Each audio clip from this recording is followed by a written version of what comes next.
There are three key approaches to reading difficult texts. Let's talk about what they are and how to use them. They're skimming, critical reading, and close reading. Skimming is reading at the level of the paragraph. Typically, people do this by reading every other word or by reading the first and last sentence of each paragraph. Skimming is a good way to look quickly through the entire text, just picking up the general gist of things. Critical reading is reading at the level of the sentence. It's reading a text more or less word for word, cover to cover, not skipping anything, but also not pausing anywhere for too long. You might think of this as the way that you'd read the newspaper or read a book that you're reading for fun. It's sort of normal reading.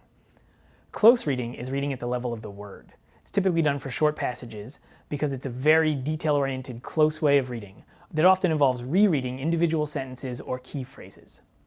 I like to explain the three approaches to reading using a metaphor of distance and an image of a pen. Say you go to visit the admissions office of the college, and they give you a pen. The pen has the name of the college and the logo, and maybe the phone number for the admissions department. Now imagine that you hold the pen out all the way at full arm's length.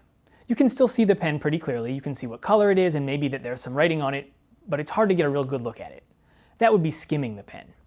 Now imagine that you're holding the pen a foot or two from your face. It's much clearer now. You can read exactly what's written on it, the name of the college, the phone number for the admissions office, the logo. You see it pretty well. That would be critical reading the pen. Now imagine that you're holding the pen just a few inches from your face. You can see every detail. Not only can you read everything very clearly, you can even see tiny imperfections or maybe a spot where you chipped off a little bit of the logo with your thumbnail. That would be close reading the pen.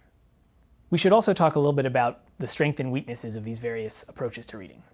Skimming is fast. It's a good way to get through a text quickly and have a general sense of what the text is about, but it's not very detail-oriented. It's not a good way to learn a lot about a text.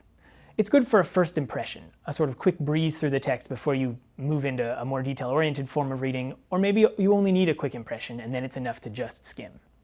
Critical reading, which is sort of the middle speed, is usually enough for reading a textbook, and it may even be enough to get the job done for a scholarly text or a literary text.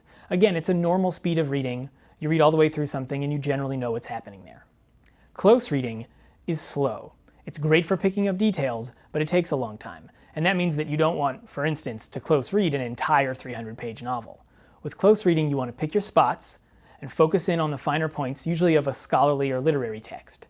You may want to save close reading for those moments that you're going to write a paper about or that you think might appear on the exam. By using each of these approaches at the appropriate time and in the appropriate way, you can help yourself understand the important parts of a text efficiently and effectively.